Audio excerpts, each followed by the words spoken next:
Hello प्यारे साथियों, welcome back. कैसे हैं आप सभी? आई होप कि बहुत अच्छे होंगे। प्यारे साथियों, एक बार फिर से मैं आप सभी का स्वागत करता हूं आपके अपने यूट्यूब चैनल नोक24 पर। साथियों, हम भारतीय संविधान पढ़ रहे हैं, यानी कि इंडियन पॉलिटी। और आज हमारी इंडियन पॉलिटी में 20वीं क्लास है। 19 क्लासेस हो चुकी हैं। मैं हर एक वीडियो में कहता हूँ कि अगर आज आप पहली बार हमारे साथ जुड़े हैं तो शुरू से शुरू कीजिए, है ना। शुरू से शुरू करने में मजा ही कुछ और है, क्योंकि आपका जो सब्जेक्ट है वो 100% आपका अच्छे से क्लियर होता चला जाएगा और अच्छे से समझ भी आएगा, है ना। उसको आप अच्छे से कंप्लीट भी कर सकते हैं। पॉलिटी पढ़ रहे हैं, मैं आपको बताना चाह रहा हूं कि अगर आप फ्रेशर हैं कंपटीशन की लाइन में, या आपका सब्जेक्ट पॉलिटी है ना, जिस भी आप परीक्षा की तैयारी कर रहे हैं, अगर उसके सिलेबस में आपका पॉलिटी यानी कि संविधान है, तो ये आपके लिए सफिशिएंट रहेगा। हम इस लेवल पे पढ़ रहे हैं, है ना।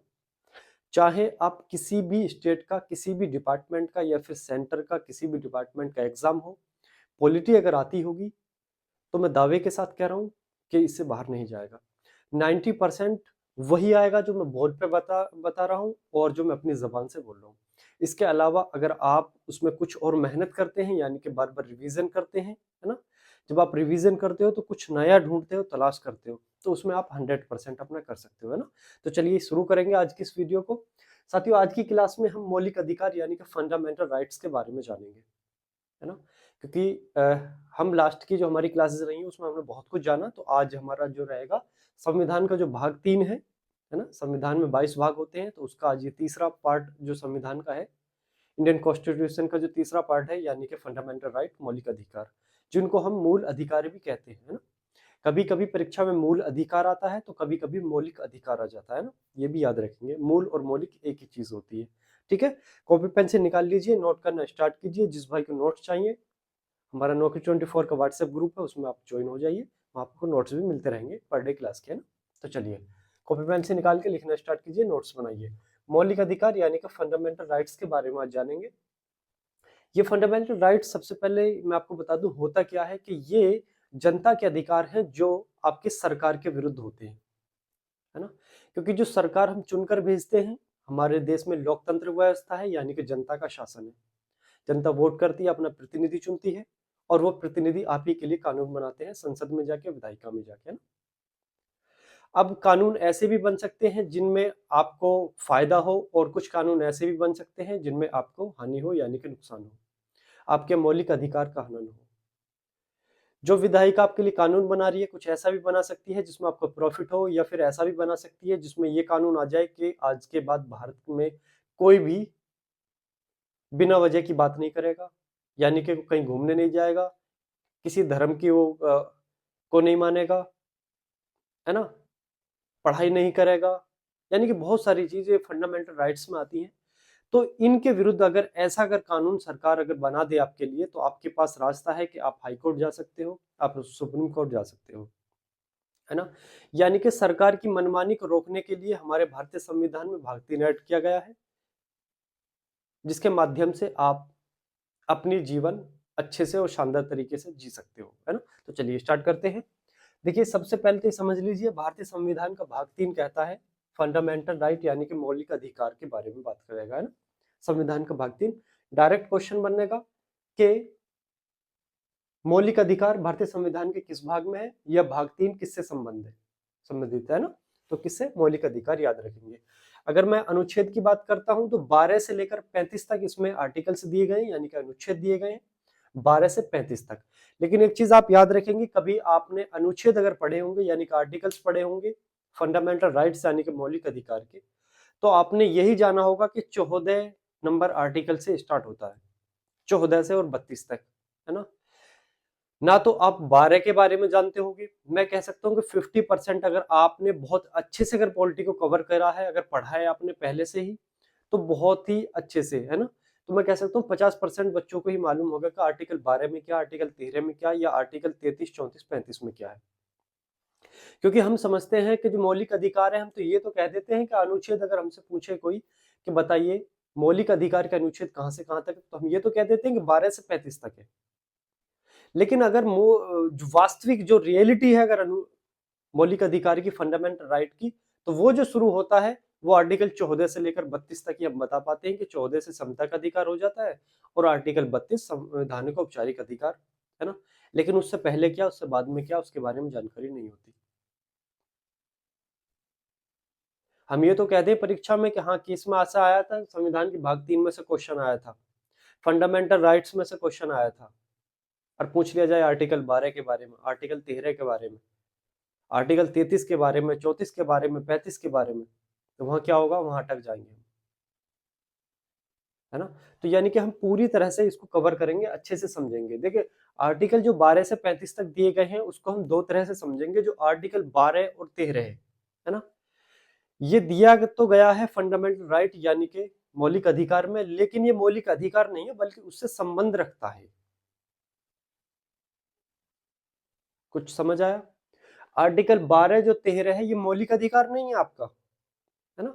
मौलिक अधिकार का मतलब है जिसके लिए आप कोर्ट जा सको, है ना। लेकिन इसके लिए आप कोर्ट नहीं जा सकते, आप न्यायपालिका का सहारा नहीं ले सकते, क्योंकि इससे आपका कोई मतलब नहीं है, आपकी हानि नहीं हो रही इसके माध्यम से, है ना। तो जो आपका है 14 से लेकर आर्टिकल 32, ये आपका मेन क्या होता है, मेन आर्टिकल्स हैं जो आपके फंडामेंटल राइट के माध्यम से है ना।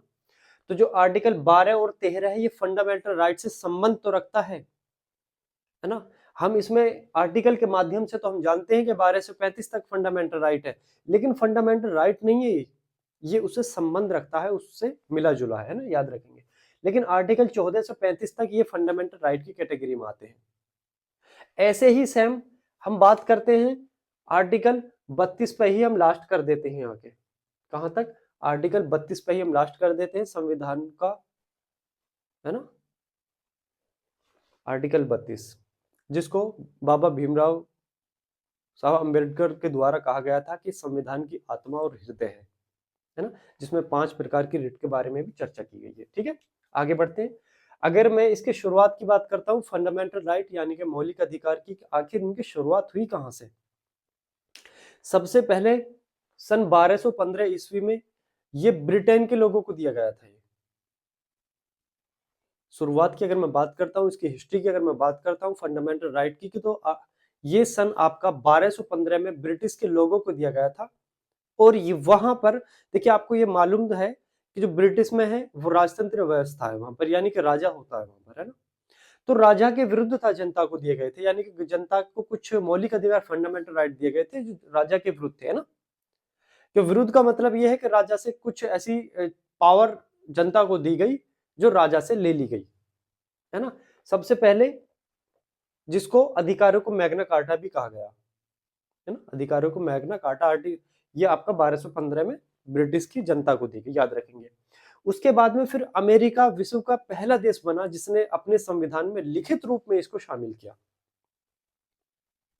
फंडामेंटल राइट को शामिल करने वाला विश्व में प्रथम देश बना अमेरिका, जिसने अपने संविधान में इसे लिखित रूप में शामिल किया। लेकिन याद रखेंगे मूलतः संविधान में ये फंडामेंटल राइट इसने भी ऐड नहीं किए, इसने भी बाद से डाले, यानी कि संशोधन के माध्यम से डाले, संविधान संशोधन किया उसके बाद में डाले, है ना। जो आपका अमेरिका का जो संविधान है 1787 में ये आपका तैयार होता है और 89 में 1789 में लागू होता है। उसके बाद में जाकर फिर इसको क्या हो जाता है, इसको संविधान में ऐड किया जाता है कॉन्स्टिट्यूशन अमेंडमेंट के माध्यम से, है ना। जैसे आज हम यहाँ कहते हैं कि हमारा जो मूल अधिकार है, मौलिक अधिकार है, फंडामेंटल राइट, जिसके नाम से हम जानते हैं भारत में, वहीं अमेरिका में इसको बिल ऑफ राइट्स के नाम से जानते हैं। किसके नाम से? बिल ऑफ राइट्स के नाम से। अमेरिका में फंडामेंटल राइट को बिल ऑफ राइट्स कहा जाता है, ये भी याद रखेंगे, है ना। दूसरा, संशोधन विधेयक द्वारा जोड़ा गया, मूल नहीं है, जबकि भारत के संविधान में मूलतः ही है ये, यानी कि जब हमारा संविधान बना था तभी इसको ऐड किया गया था उसमें, है ना। अब ऐड किया गया तो कहां से लिया गया, स्रोत के बारे में आता है, यानी कि सोर्स के बारे में आता है कि आखिर इसका सोर्स क्या है फंडामेंटल राइट का। भारतीय संविधान में फंडामेंटल राइट किस देश से लिए गए हैं, ये बहुत ही इंपॉर्टेंट क्वेश्चन है, बहुत बार परीक्षा में पूछा गया है। कुछ क्वेश्चन ऐसे होते हैं जो कभी भी पुराने नहीं होते, वो हमेशा रिपीट होते रहते हैं। तो वो ही क्वेश्चन है ये कि फंडामेंटल राइट भारतीय संविधान में किस देश से लिया गया, तो अमेरिका से लिया गया, याद रखेंगे, है ना। ठीक है, अमेरिका को यूएसए भी कहते हैं, है ना, कभी कभी परीक्षा में अमेरिका आ जाता है तो कभी कभी यूएसए भी आ जाता है, याद रखेंगे। अब इनके विशेषताओं के बारे में अगर हम चर्चा करते हैं, फंडामेंटल राइट की विशेषताओं के बारे में, तो सबसे पहला पॉइंट तो यही है कि ये नागरिकों का अधिकार है और ये आपका सरकार के विरुद्ध है। कोई भी सरकार है, राज्य की सरकार है या फिर केंद्र की, उसके विरुद्ध है ना, क्योंकि उससे कुछ अधिकार छीन के जनता को दिए गए हैं। ठीक है, याद रखेंगे। और दूसरी चीज के प्रवर्तनीय है, वाद योग्य है और ये बाध्यकारी भी है। प्रवर्तनीय के मतलब कि इनको लागू कराने का काम, है ना, इनकी देखरेख का काम किसको होता है, इनकी देखरेख का लागू कराने का न्यायपालिका का काम होता है। न्यायपालिका का मतलब है आपका चाहे सुप्रीम कोर्ट हो या फिर हाई कोर्ट हो। इसमें भी कुछ आर्टिकल्स दिए गए हैं। आर्टिकल 32 के माध्यम से सुप्रीम कोर्ट इसमें परिवर्तनीय है और आर्टिकल 226 के माध्यम से हाई कोर्ट परिवर्तनीय है, याद रखेंगे, है ना।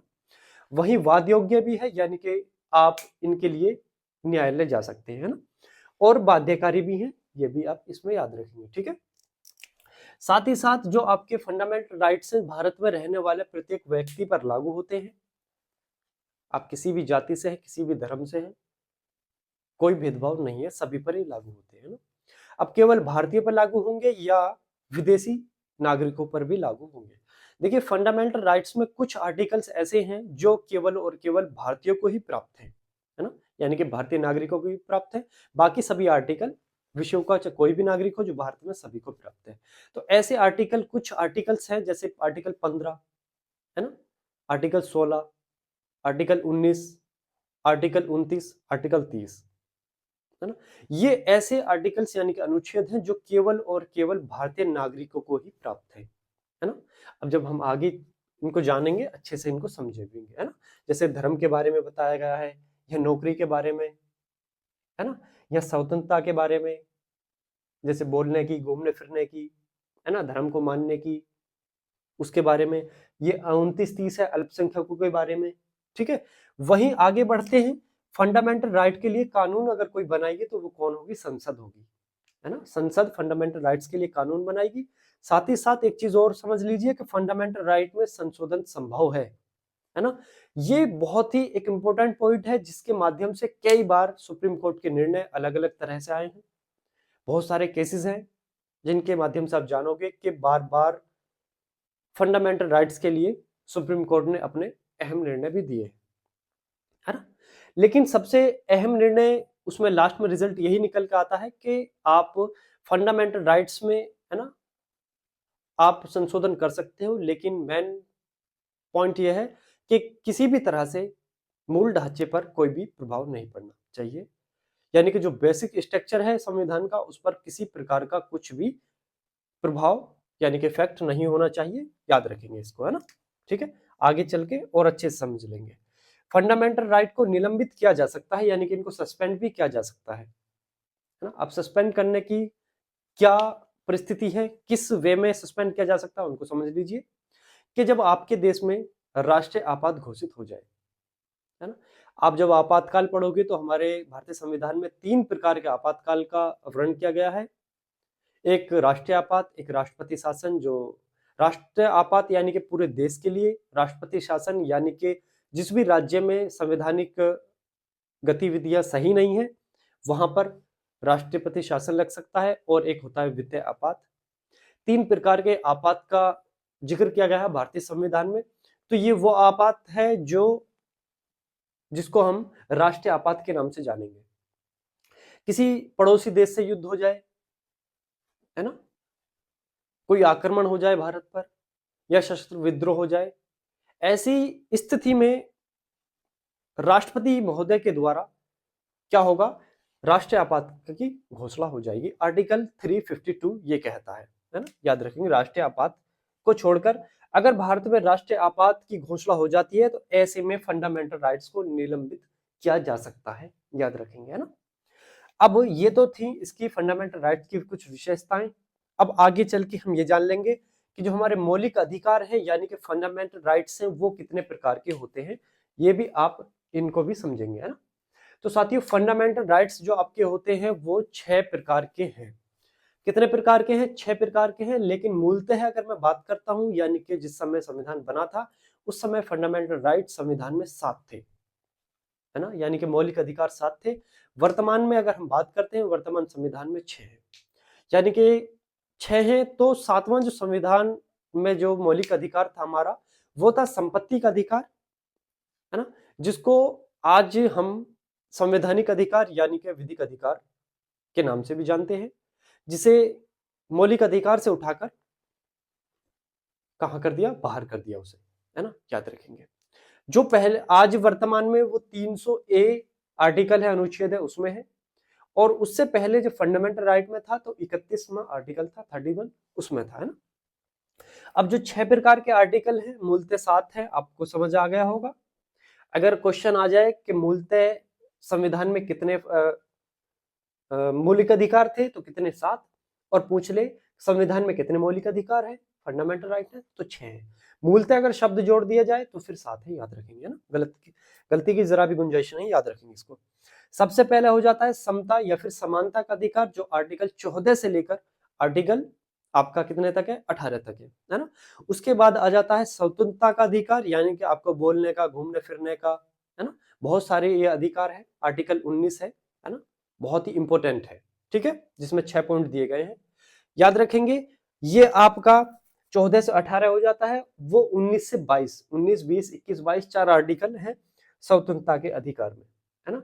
वहीं उसके बाद आ जाता है शोषण से विरुद्ध अधिकार, यानी कि जिसमें आपके आर्टिकल 2 शामिल है, 23 और 24, है ना। शोषण के विरुद्ध अधिकार यानी कि कोई बच्चे से, जो कम उम्र का कोई बच्चा है ना, जो बालिग नहीं है, नाबालिग है, उससे नौकरी कराना, उसके संबंध में है, आगे उस पर चर्चा करेंगे, ठीक है।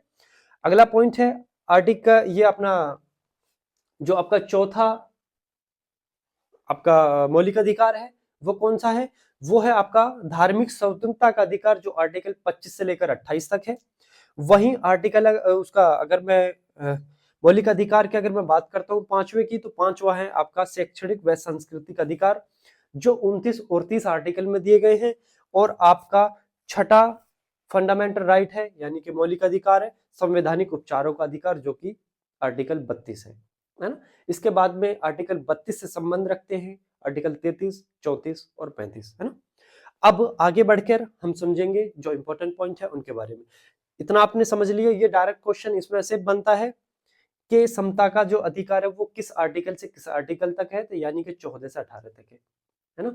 ऐसे भी पूछा जा सकता है कि आर्टिकल 14 से लेकर 18 तक किससे संबंध रखता है, समता या फिर समानता से संबंध रखता है ना। ऐसे भी पूछा जा सकता है कि आर्टिकल 15 दे दे, 14 दे दे, है ना, या 16 दे दे, 17 दे दे, 18 दे दे, इसे पूछ लिया जाए कि ये आर्टिकल किससे संबंध रखता है, तो समता के अधिकार से संबंध रखता है ना, इस तरह से, ठीक है। आगे बढ़े, अब अनुच्छेद हम 12 के बारे में चर्चा करेंगे, जो आर्टिकल 12 है, इंपॉर्टेंट है ना, जो आप देखोगे कि बहुत कमी के साथ में आपने पढ़ा होगा। मैं कह रहा हूं कि गारंटी के साथ में कह रहा हूं कि जो बहुत अच्छा पढ़ने वाला है पॉलिटी का, वही इसके बारे में बता सकता है, वरना बहुत कमी के साथ में आर्टिकल 12 और 13 के बारे में जानते हैं। जो फंडामेंटल राइट नॉर्मल अगर हम बात करते हैं पढ़ाई की, तो फंडामेंटल राइट जब हम पढ़ते हैं तो 14 आर्टिकल से स्टार्ट करते हैं, समता और समानता, 12 13 को स्किप कर देते हैं, लेकिन हमको स्किप नहीं करना, हमको समझते हुए चलना है। जो आर्टिकल 12 है, आर्टिकल 12 राज्य की परिभाषा के बारे में बताता है कि राज्य में कौन कौन होंगे, कैसे कैसे राज्य, है ना, उसके बारे में। वहीं आर्टिकल 36 जो कि आपका डीपीएसपी यानी कि राज्य के नीति निर्देशक तत्व हैं, सिद्धांत है, उसमें आर्टिकल 36 है, वो भी राज्य की परिभाषा से संबंध रखता है ना।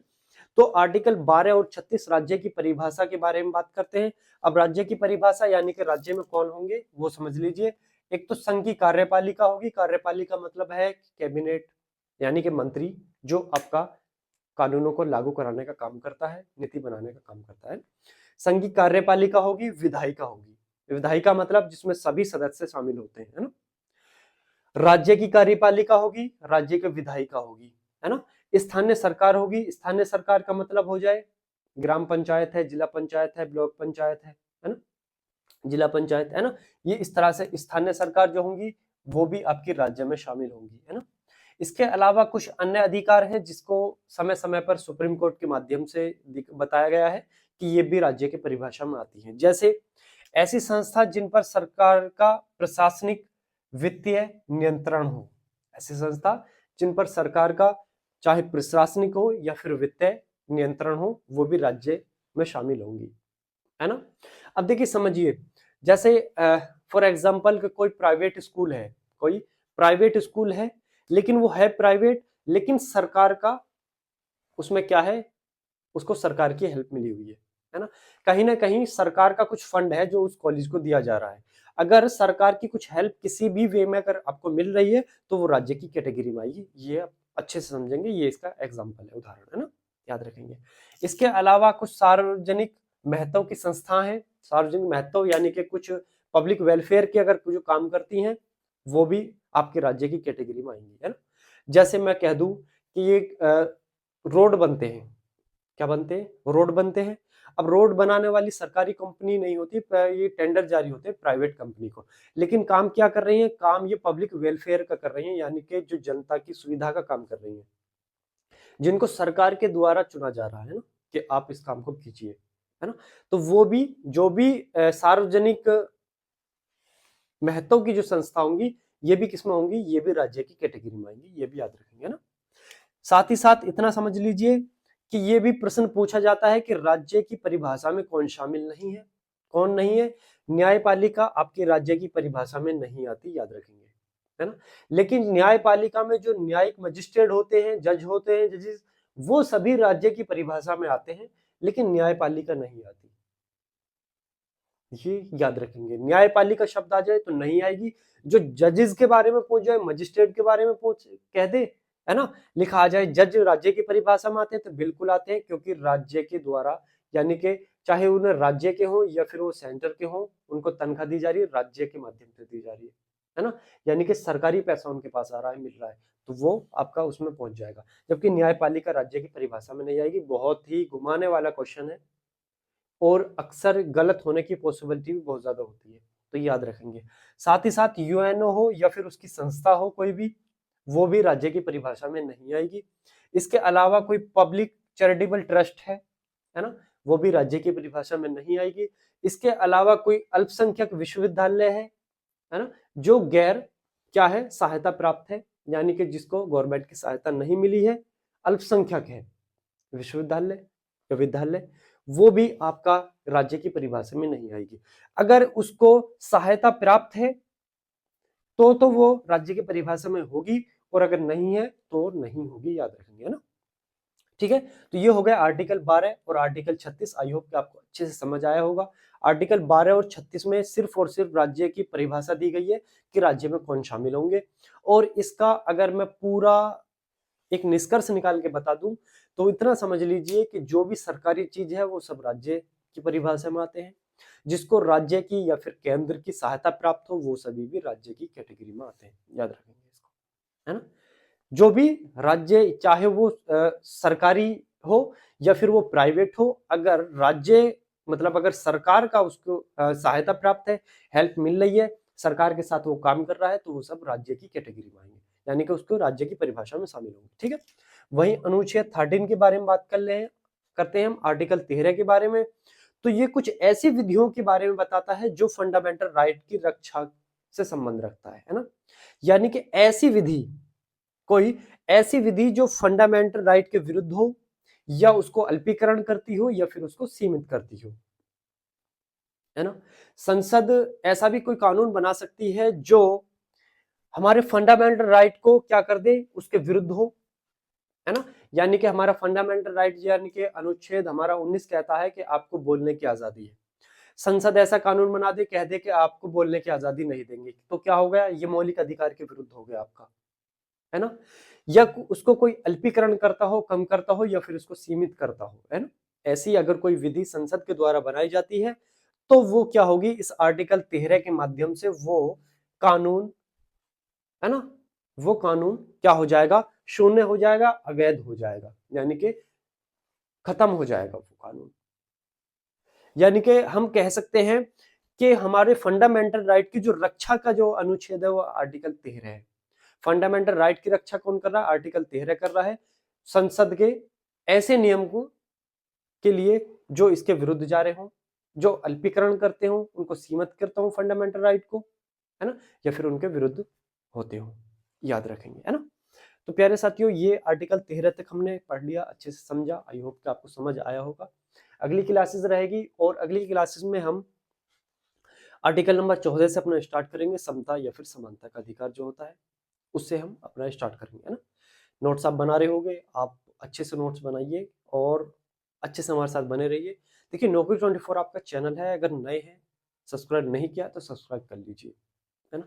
एक बात मैं फिर कह रहा हूँ कि अगर कहीं कुछ प्रॉब्लम आ रही है, कुछ समझ नहीं आ रहा है या कुछ पूछना है तो आप कमेंट के माध्यम से भी हमसे पूछ सकते हैं, हमारे साथ जुड़ जाइए। हमारा ये पॉलिटी खत्म होगी तो उसके बाद हम फिर कुछ और सब्जेक्ट उठाएंगे, यानी कि मैं कह रहा हूँ कि 2025 चल रही है, जैसे 2024 आपके लिए निकली है, मैं उम्मीद करता हूँ, आशा करता हूँ कि 2025 ऐसी आपके लिए न जाए, यानी कि 2025 के लास्ट तक आप सिलेक्शन ले ले, चाहे किसी भी डिपार्टमेंट में ले, किसी भी स्टेट में ले या फिर सेंटर के साथ आप जुड़ जाए, है ना। यानी कि आप तैयारी कीजिए, अच्छे से कीजिए, 2025 जाने से पहले पहले आप सिलेक्शन ले लीजिए और इस बेरोजगारी कलंक को हमेशा के लिए अपने साथ से हटा दीजिए, है ना।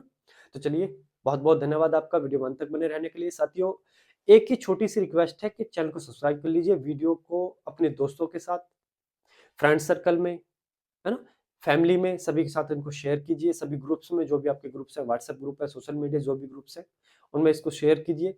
आपका भला तभी होगा जब आप दूसरों का भला करोगे। बड़े बूढ़े की मिसाल है यार, अगर उन्होंने दी है, जो हमारे बड़े बूढ़े थे, है ना, जो हमारे बाप दादा, जो उनके अगर वो कह के गए हैं तो वो 100% कह के गए, यानी कि वो बिल्कुल सत्य बात है।